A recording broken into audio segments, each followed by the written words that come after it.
നടൻ ജയസൂര്യക്കെതിരായ ലൈംഗികാതിക്രമ കേസ് എന്തായി? പരാതിക്കാരിയുടെ രഹസ്യമൊഴി എപ്പോഴായിരിക്കും കോലഞ്ചേരി മുൻസിഫ് മജിസ്ട്രേറ്റ് കോടതിയിൽ കൊടുക്കുക?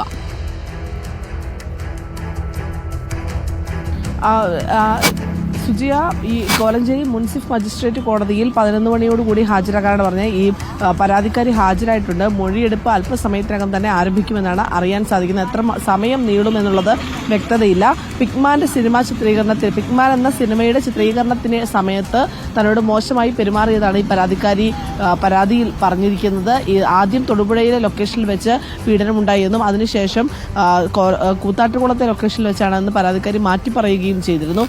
ഇതിന് പിന്നാലെ ജയസൂര്യ കോടതിയിൽ മുൻകൂർ ജാമ്യാപേക്ഷ നൽകുകയും ചെയ്തിരുന്നു.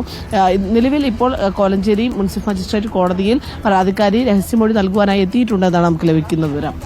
കൂടുതൽ വിവരങ്ങൾ ശേഖരിക്കുക. സൈഫുനിസ് ആലിയാറാണ് കൊച്ചിയിൽ നിന്ന് ഏറ്റവും പുതിയ അപ്ഡേറ്റുകൾ പ്രേക്ഷകരിലേക്ക് എത്തിച്ചുകൊണ്ടിരിക്കുന്നത്. ജയസൂര്യക്കെതിരായ പരാതിയിൽ പരാതിക്കാരി മജിസ്ട്രേറ്റ് കോടതിയിൽ രഹസ്യമൊഴി നൽകാൻ പോകുന്നു. ആ പരാതിയിന്മേലുള്ള രഹസ്യമൊഴി രേഖപ്പെടുത്താൻ പോകുന്നു.